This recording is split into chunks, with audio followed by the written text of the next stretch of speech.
Hello and welcome to another video of mine. In today's video, I'm going to be talking about some of the key reasons or criteria that I had when choosing a new monitor for my PC or my Mac Mini. And I'm going to talk about all those 5 key reasons and why I chose the Samsung Odyssey Neo G7 43-inch in 2024. With that said, let's get started, folks.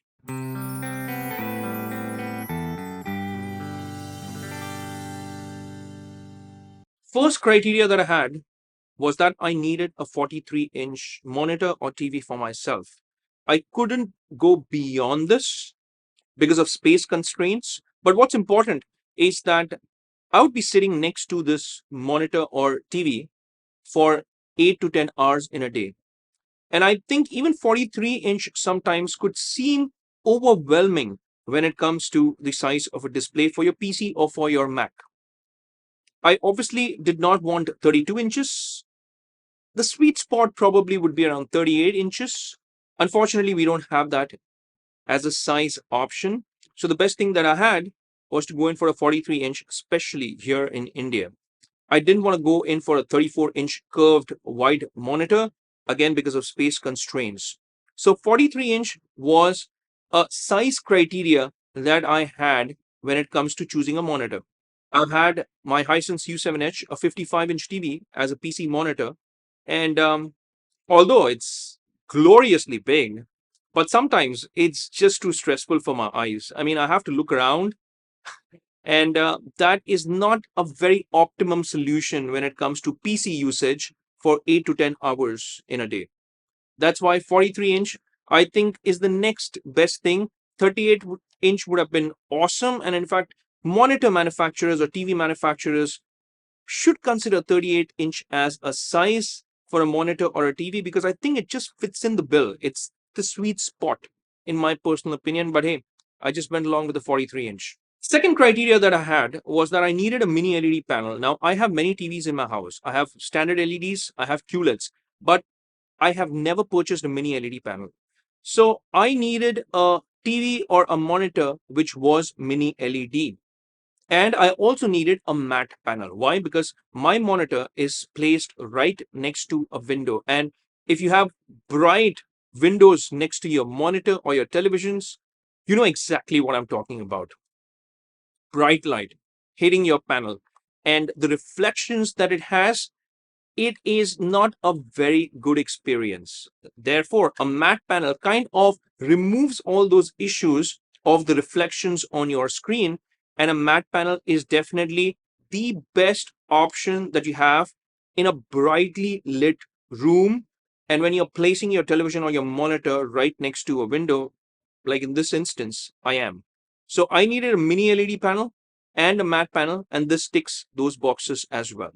Third criteria that I had was that I needed full array local dimming.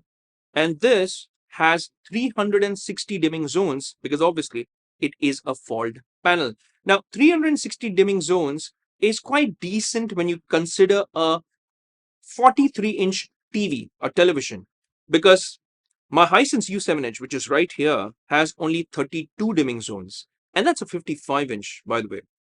So here in a 43-inch, I'm getting 360 dimming zones. Now, it may not seem as much as the 32-inch variant of the same monitor, but hey, let me tell you from my personal experience, having used this for a few days now, it is enough, more than enough. So it is a fold panel, a full array local dimming panel, which was my third criteria. And it also has dimming zones, which just enhances your overall color reproduction and your picture performance when you lay your eyes on screen. Fourth criteria was that I needed a bright panel.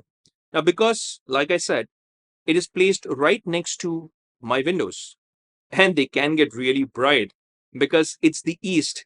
Early in the morning when the sun light comes through the windows, boy oh boy, I needed a bright panel. And this ticks that box as well because my fourth criteria of having a bright panel, well, it has 600 nits of brightness. In fact, in some instances, in certain peak windows, it can even go beyond 600 nits. But it comes with HDR 600, which means that it has a peak brightness of 600 nits. Now, this is not your typical or your sustained brightness, but it is enough for me. Now, what also helps is that matte panel, like I spoke of the matte panel as my second criteria. That also kind of adds and lends a helping hand to the overall picture performance of my TV. So not only is it a matte panel, but it is a bright matte panel with HDR 600, which gives me over 600 nits of peak brightness for a 43-inch. That's enough. And again, like I told you, when you sit right next to your TV for 8 to 10 hours continuously, you probably will even consider dialing that brightness level down or your backlight level down. So 600 nits is plenty bright in my personal opinion, and it ticks that box as well. Last and the most important criteria, I wanted to game on this TV or monitor as well, and therefore I needed a panel which has a refresh rate of 120 Hertz. Now, not only can this do 4K 120, but it can even do 4K 144 Hertz when you connect this with a PC. Of course, on consoles like PlayStation 5 and Xbox Series S, it can do 4K 120 Hertz, and there are very few monitors or TVs, I would say, TVs, not monitors, very few TVs in this size at this price range that can do this. Now, here in India, we don't even have that as an option because we don't have something like the Samsung Neo QLEDs in 43 inches. So the best alternative that I have is the Odyssey Neo G7 in 43 inches, because this is the only 43-inch display here in India which can do 4K 144 Hertz on PC. It has all the bells and whistles that you need. It comes with FreeSync Premium Pro. It's got variable refresh rate. That means it's got auto low latency mode.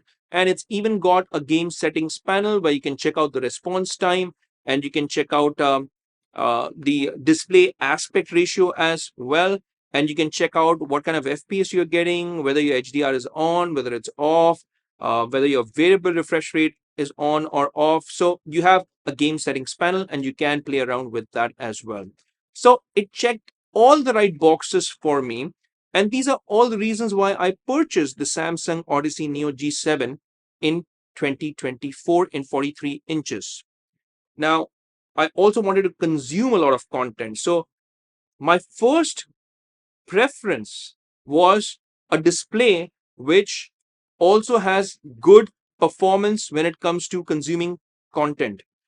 A lot of people would probably take a monitor only for PC, but my use case was content and gaming. Content first and then gaming also. So in a scenario like this, a TV slash monitor makes a lot of sense. This comes with Tizen OS as well, by the way. That's just icing on the cake. Now, if you want a monitor first and a TV second, then this may not be the best option. But if you want a TV first and also a monitor, this is probably the best option that you have in this price range, especially now in 2024 when it's discounted. Now, I have thoroughly enjoyed this, and probably I'll make more videos of this down the line. I'm going to compare it with my TV as well. And maybe I can bring it to you lovely folks where you get to see these comparisons, and I can talk a little more about why this has been such a good buy for me. Now, the prices of this, you would have this listed on Amazon. You have it listed on Samsung's website as well. And you can even purchase it from sites like elitehubs.com in India, where it's slightly more discounted. With that said, it's a wrap for this one. If you have any questions about this monitor, please reach out to me via the comment section, and I will try to get back to you as soon as I can. Before you go, it's just a request. If you could just hit that like and subscribe button and also that bell icon in case you want to get notified with all my latest videos. It really helps with the YouTube algorithm, and it also helps a great deal when you share these videos of mine with your friends and family members who are into gaming. So I thank you in advance for doing that. But I'll see you lovely folks in my next video. Until that time, I'll say take care, stay safe, and may God bless you all.